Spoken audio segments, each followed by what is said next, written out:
Hey, what is up guys? It's your boy Speed here, and today we're going to be doing a fun replay analysis with Pakaz's SLARK. So in this game in particular, he didn't have some major pop-off game. You might be thinking, what in the world are you saying, Speed?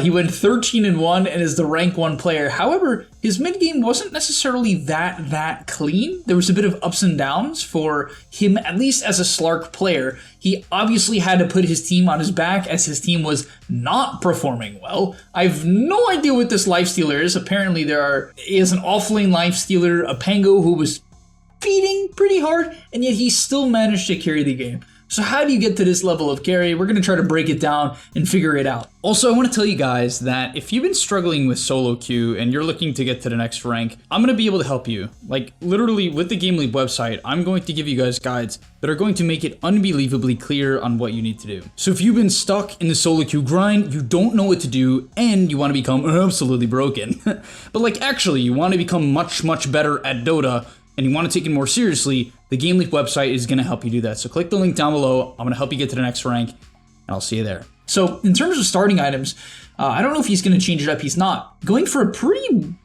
mixed starting item build, not what you would expect to see. I feel like for a while now, we've been seeing item builds that really revolve around stats or just not regen, and he actually opted to buy a ton of regen.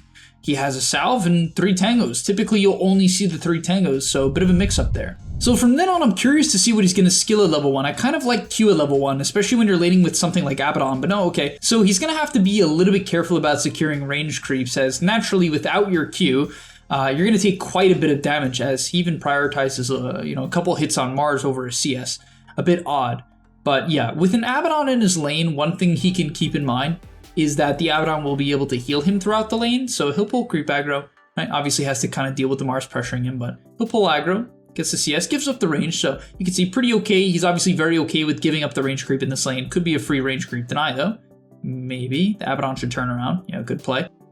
But okay, he'll have to play up, and looks like he queues up a Blade of Attack.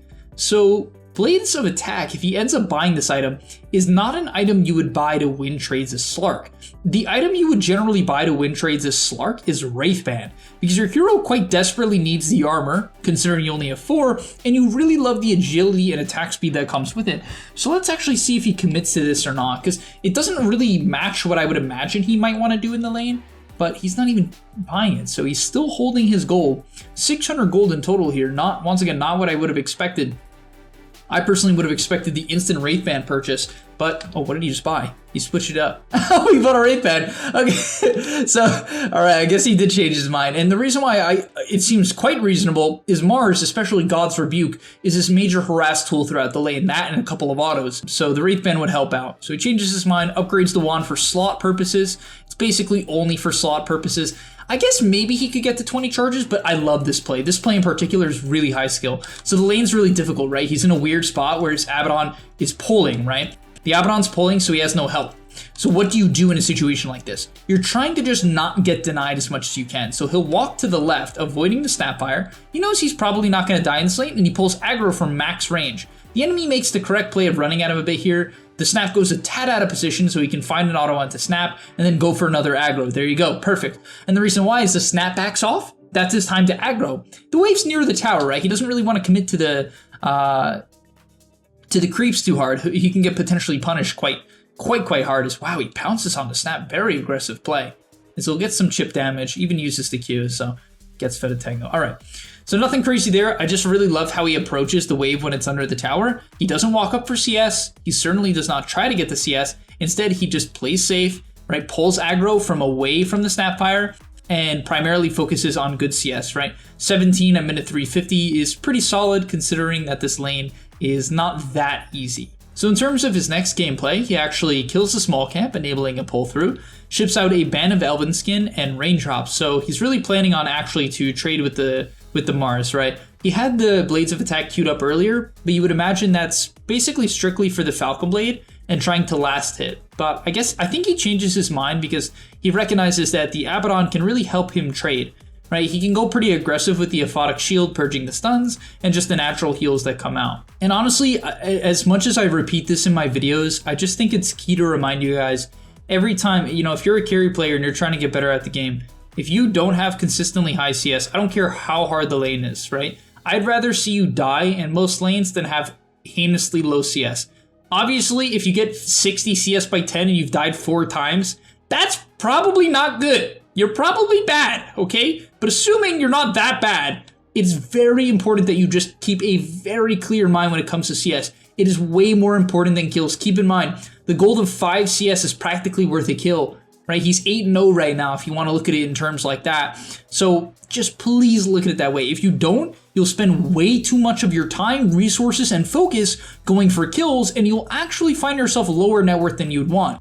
The only thing you have to consider about this is going for kills can also pressure your opponent. So naturally, if you have a lane, maybe you're playing Troll Warlord Dazzle, and the enemy offlaner is something like Pango, maybe not the strongest at dealing with that lane, then in that case, you can put a lot of pressure. You can even sacrifice a couple CS here and there for kill attempts because you have a severe trading advantage. So in this lane, you're not going to kill Mars, right? You're not going to kill Mars Snap, not with an Abaddon. Maybe if he had a CM, he can get a little bit more aggressive. But he could poke, but he's never really going to kill. And so instead, he's going to play the farm game. Gets good CS, picks up wand, raindrops, gets really lucky on the neutral item. Man, this bracelet item, mana regen and stats for SLARK, you can't get better than that. Right, you really can't get better than that. And let's see if he rotates over. So he's checking mid quite religiously, right? What I really like about him is he checked constantly. He's not necessarily going to TP, and that's the big thing. He's checking, not TPing. He wants to see if anyone's getting low. Is anyone low? Not really. He could TP and try to kill the snap, but she didn't commit that hard, and honestly, support kills are not worth that much, right? They're really not. The amount of gold a support kill is worth is, I don't think it's worth much more than a creep wave. The XP is nice, but even then, you're giving up a large camp, small camp, and a creep wave because you're TPing mid, right? You're realistically giving that up. And then on top of that, he'd be TPing into multiple heroes. He wouldn't be able to farm the upcoming wave. There's a good chance, right? So instead, he can keep the map split, which in this case, I think is correct because no one got low. No cores got low. At least no one that he felt he could easily kill. So he'll stay bottom, farm up all the camps. Very, very nice. Swap it in treads every single time. Farm it up, very, very clean. Always hit the large creep, by the way, right? Always hit the large creep. You want the dark pack to spread out the damage and clean up the camp at about the same time, right? So just remember, he actually hits the small creep here. Maybe he wants to conserve HP. There's no other reason to hit the small creep other than you just think you're either going to only cast one dark pact, which is true there. Wow, is that really what it is? Is this guy that smart? Is his intuition just that? Wow, I don't even think I've thought about that. I know it seems so niche, and I'm like, how do you care about this speed? I don't know, it's just cool. It's like, because usually what I would do even for a camp like this is I would hit the large one and I would dark pack twice. But he did it for the other one because there was 2 of the small tan things. But it seems like for that one, he just kills the tan thing and then only uses 1 dark pact. He knows he can kill it that fast because of the fact that there's only 1 of the mini centaurs. So yeah, then back to the wave. Mars pushes it in. Very easy decision. And I love his item build because it makes him where he's never going to die to an arena combo. It's just not. It's not even going to be close. So, oh, maybe he could die to Quap. Oh, no way. Great TP. That's a really heads-up play. Understanding that the only real cancel on the enemy team for his ulti TP is Snapfire or the Mars Spear. Mars Spear was committed. Snapfire is nowhere to be found. Gets the TP and keeps himself alive. So from there, Picasa is actually going to find a kill onto Arteezy in the bottom lane. So Arteezy just kind of stuck around. Looks like he expected his team to TP, but he makes a good read of using the move directional command to stick on the tree, right? Basically making sure that he could pounce in the right direction, and they pick up a massive kill onto the Morphling. Absolutely huge. And now Diffusal Blade is picked up, and the big shift you're going to see in his gameplay is from a very passive jungling to a much more aggressive skirmishing style, instantly TPing top, probably looking to kill the Chen. Whoa, okay. Even committing the ulti to close the distance, he must feel confident. I mean, did he see them bottom?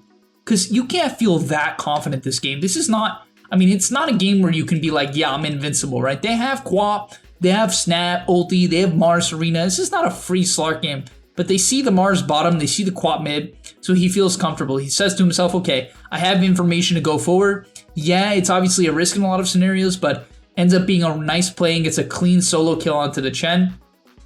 And it doesn't slow down his farming pattern at all. If anything, it puts him up to a very nice farm pattern. Because he's going to go for a kill into the Quap. No way this happens. Yeah, okay, that was probably a bit of a waste of time. He's going to invade their triangle.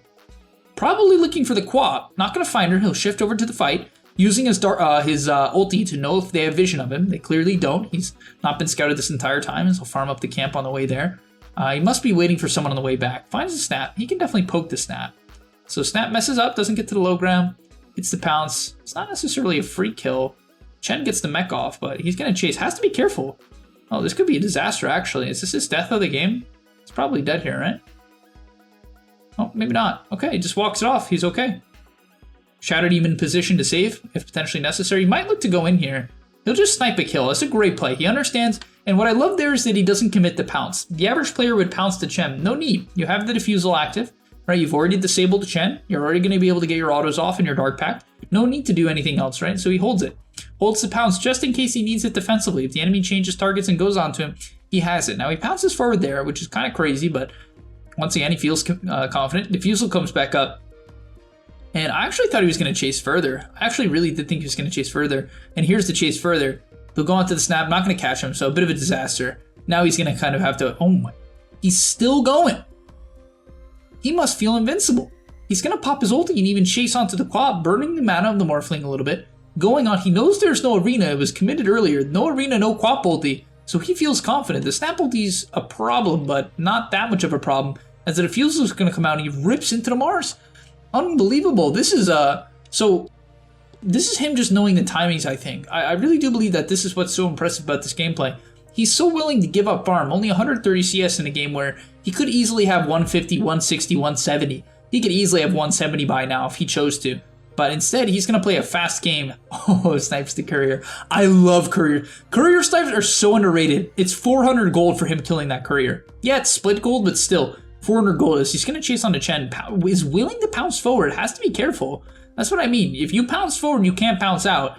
But the Shadow Demon makes a great play. Doesn't get insta-speared. Has to be careful now. Oh, that he's dead for sure. Okay, so he gets a little bit overconfident, and it happens. I think his main mistake there was he got a little bit overconfident on the pounce. Hindsight's 20/20. He clearly didn't think he would die, but right, gets a little overconfident. Enemy team responds. It was close to a tower. It's very optimal to make the play he just made if it's away from a tower. If there's no way to respond, then you're probably safe. You can probably make that play, and he'll pick up the Mage Slayer, which I love. Now he has infinite mana regen. He'll never have to worry about mana regen. Even swaps out his mana regen item. Picks up the dragon skill, so opting for a little bit of armor here, actually. Pretty interesting. Not what I would have expected, but is this Lifestealer really just gonna stay infested? To be fair, he is so tanky actually. Lifestealer hops out. Does get the ult off. Wow, really good discipline to ulti here. The only reason why I say that is you don't really want to have to ulti early because it means you can't.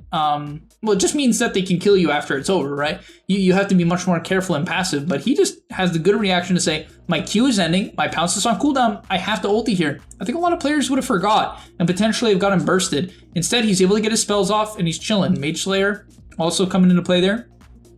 Pretty limited magic damage, so fight will break out. Yeah, without the nighttime, SLARK's a way weaker hero. One thing to keep in mind is the aggression we saw came in combination of two major timings, the defusal and nighttime. SLARK has bonus nighttime vision, and it's very easy to tell if there's a ward on you, because if your ulti goes away, right, if the regen and the movement speed goes away, you know they have a ward. And it's going to be very clear in the nighttime that they have a ward, because you'll just get scouted in places where they obviously shouldn't be able to see you, because you have bonus night vision, and you should know if there's a hero nearby. And so it's very, very easy to play your limits during the night. During the day, you don't have that advantage anymore, so you have to be careful. But he'll show up to the mid fight, opts to chase onto the snap, unfortunately misses the pounce, so he doesn't get the essence shift stacks from pounce. But okay, he'll pounce mid, clear up the wave. And at this point for farming, he can use pounce. He has 7.5 regen with the Falcon Blade Mage Slayer, and he can even actively pounce around the map if he wants. I wonder if he'll do that. Yeah, he actually will. So usually you don't want to pounce like this because you'll run out of mana, but with this Mage Slayer Falcon Blade, it's not that you have infinite mana, but you have a ton, right? Way more than you would be usually used to. So I do like the fact that he's opted to actually start pouncing around. I think a lot of players wouldn't understand this difference. They'd either burn their mana too early, too fast, or then they just would not realize that they should change their mind if they opt to go for a build that has mana regen. Like, this is not even something I planned out. I just realized this well. And it makes sense, right? That you could, the only thing you have to be careful about is if you're afraid of a smoke gank and then you pounce from camp to camp, you could be caught without pounce. But you can see he's willing to pounce to the wave, pounce to the camp, and maybe after this he'll even pounce to the small camp if he feels confident. Yep, doesn't want to waste any time, knows the Roche fight's happening, but Abaddon's dead, so he's got to be careful as fight. Pango gets picked off. This could be not great. He's going to ulti here, afraid of the burst. And yeah, this is quite the disaster. He has his axe now. Wow, that was really fast timing. Axe Pupil's Gift needs to heal up. Could be willing to go in with the 2 charges of Pounce. He has quite a bit of more options now. You can get way more aggressive, and there you go. He'll go in with the Dark Pact, has to kite out on the end of Dark Pact. Definitely has to be careful, but once again, with the 2 Pounce charges, you can just kind of steal Essence, because Pounce now steals 3 Essence Shift at max level, and that's what you can do with the Axe. Oh, that's really crazy. He has no defensive capability. He just knows that it's a game where they don't have good stunts. The major lockdown for SLARK is Arena, and it's on cooldown, and he knows that, which is why he's playing like a psychopath. Right? It's still kind of maybe unnecessary. Realistically, he could be clearing waves, but okay. I say that, and apparently he baits them into a great fight, and this is what I mean by knowing your limits and understanding your matchups. He's so he's such a talented player when it comes to understanding his matchups that he's able to push his limits. And of course, he's not perfect, right? As we saw earlier, he did go down, but his intuition is absolutely fantastic, as he understands once again they lack the lockdown. They go on him to him here. The Pounce is blocked, so he tried to get out. But fortunately with the Mage Slayer and the beautiful Axe timings due to his good gameplay, he's able to live. Oh, that was probably not a great disruption. But he's fine anyway. He can pop the ulti for a bit of regen here, just preventing the burst. Once again, his spellcasting has been absolutely fantastic. Just playing to the limit. Rarely wasting a Pounce, rarely wasting a Dark Pact. And keep in mind, you never want to use your abilities too much together. If you Q, Pounce, ulti all at the same time, you limit your ability to auto attack. You want to space out the abilities 9 times out of 10 so that you can use auto attacks while you're protected by each individual ability, right? Even including Pounce to a large extent. As he'll now pick up the Shard, which is a great Shard, by the way. Finds the Chen, probably going to be happy to chase here. There's no way Morphling's in his base, he's farming, right? So he'll pick up the kill. Great stuff. Clean up the tier 2. Has his Shard now, which is just absolutely fantastic, especially against a low disabled team comp. He can make a pretty clear play in the team fight. Says, okay, Quap's gonna have to be KB. He can make a pretty clear play in the team fight where if someone gets Arena, you just Shard them, because then you kind of take out the major stun of the enemy team, and that can be a problem. So getting aggressive, he wants to force the issue. He feels incredibly powerful. His net worth is probably sky high. Yeah, he feels disturbingly powerful and can get saved by Disruption, Pango Counter Initiation, Lifestealer Infest, Abaddon. He can play like a madman. Limited disables and nearly 4 technical save heroes, 3 at the minimum, if you don't count Pango. And so actually push out top. His team's getting Ghana. Will he connect? Will he use a Pounce to get there? No, he actually... Oh, no, he will. Okay. At a weird time. Usually, if you're going to Pounce to get to a fight, you should do it right away so it comes off cooldown. And so he'll actually pounce into the arena to save his Pango. Using the Shard to save his Pango. Heads up play there. Great awarenesses. He'll probably be willing to chase, yeah. He just knows how tanky he is, and even if he doesn't kill anyone, it doesn't matter. You're playing the long game, right? You're just stealing so many stats as he'll find the Chen, and he's just a terrorist, absolute terrorist, never stacking his pounces, never wasting pounces, never over pouncing to finish a kill, never forgetting to use his Q in any sort of engagement, and looking for the isolated targets. Like, I love the fact that he was able to find the Chen there on the outside of the fight, instead of just committing onto the Quap or the Morphling who waveformed away. As once again, during the nighttime, this is when SLARK gets active. You can see his gameplay doesn't completely slow down in the daytime because the game was pretty active, but it slowed down a little bit, right? You remember that cycle of farming for a tad? He stopped that. It's hit the nighttime and things have kicked back up because you just have this constant vision advantage as SLARK. You know if you're under a ward and you always are going to see them first, and even if they happen to see you first, if you're good enough, you can pop your Q. And so basically you play this really easy game of just find the pickoffs. You watch the map, you see who's isolated, and you play accordingly. And that's what he can do, right? That's what he can very, very consistently do, as he'll maybe be... Okay, so he scouts out the mid ward, that's what I'm saying, right? Abaddon instantly puts down a mid-sentry because he's looking for the ward. And he'll play defensive on the map for a bit. I think he feels that the enemy are probably sitting in their base and not willing to make any play. So instead of chasing them too far, he's actually going to pick up... Is this a Linken's or a Hex? I was going to say, no way he's buying... Why Linken's? Is there a Hex coming out? Or is it Morphling Axe? Morphling Axe. There it is, Morphling Axe. Now, the main thing he'll have to keep in mind is without BKB, there's ways they can pop the SLARK Linken's and enable... Even Morphling can pop the Linken's and then shift into you, so he has to be aware of that. But this is huge, because now that he won't get his attack speed and stats stolen, the Morphling's... If Morphling gets his Morph Linken's blocked, the fight's completely over. Because that's... Is it going to happen here? So Arteezy makes the really, because he probably has Morph. Arteezy makes the unbelievably, did he check items? Or is he just this good to... He check items? I think he clicked on him there and checked. Because he looks to break the Lincolns and then morph. You can see that's what he's trying to do. But it's just unbelievable gameplay. Right? Like really, this stuff is just so good. It's so good. Because as he goes in, what you have to understand is he knows that he doesn't want to let him get the morph off. Arteezy thinks of this ahead of time. So he's going to try to pop the Lincolns. And seeing that the Lincolns might get popped, he pops his ulti. And it seems bad. It's like he's not even close to dying. There's nothing threatening him. Why would he ulti? It's literally he understands the importance of this Morph Axe. If Morph can't turn into the Slark, Morph's got a problem, and now he can just kind of pick off the back line. All right, Lincoln's not popped, so he can go onto the Morph. Morph gets silenced, and then once again using his shard to prevent. Right, once the Morphling is able to attempt to break the Lincolns, he'll then use one of his 2 ultis to prevent that, and now he'll turn into him last second, but it's probably not enough. Well, maybe it is. Morph turning into Slark's pretty, so it actually is. So you can see the power of the Morph. The Morph with Slark is pretty schnasty. It's actually one of the reasons why I don't think Morph is actually that bad against Slark, even though it's theoretically kind of not great. Because the stat stealing, like even if Morph is able to shift, you can't wait for him away because of the pounce. And you just get your stats stolen while you're shifting. So it's really generally Slark favored, but the Morph Axe can be a problem. But he knows Morph's Axe is on cooldown. And honestly, he can maybe pounce forward. No, okay, he'll play it safe. He's going to play it safe. He's going to reset the map. He's going to get his waves out. The Lifestealer TB'd bottom, so they're going to look for a fight. But he confidently jumps onto the Morph. He sees that the Morph the Morph turned into the Shadow Demon to try to save himself. But he sees that the Morph commits waveform aggressively. Once you see that, you know the Morph is very, very vulnerable. No waveform means no disengage, and it's a free jump for him. He understands Arteezy gets a little bit too confident there. It's a free kill. Once again, just using the shard to prevent the Morph. And as long as that happens, this Morphling is just not a problem. He's really just not a problem because then he has 4k gold to turn into who? Pangolier? Abaddon? You could be like, oh, you should turn into Lifestealer. First of all, Lifestealer wasn't there. And second of all, it wouldn't feel great to steal status resist. He needs to carry the game. He needs the attack speed, and he, most importantly, needs to shut down the Slark's attack speed. So if he isn't turning on the Slark, this Axe is not wasted, but just not nearly as strong as it could be. And yeah, this is just unbelievable performance from Kaz. And I'm not even just saying this. Like, I didn't watch the game before I make this video, right? All of a sudden I watch this game. I mean, it's just so clear why this guy's rank 1. It's so clear. Like, I know a lot of the things what it takes to be good, but actually being able to do it every single time, he was able to save his teammates with the shard. He rarely layered, basically never messed up his spell casting in terms of stacking the ulti with the Q and the overcommitting pounce. Understanding when to use his ulti to prevent the Morph from turning into him.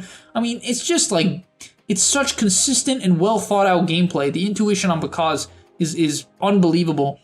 And yeah, thanks for watching. I'll see you guys in the next one, and I'm out. Peace. And that's all, but remember, before you leave, before you tune out, subscribe to the Game Leap website where we are going to help you get to the next rank. If you're stuck, click the link down below, and I'm out. Peace.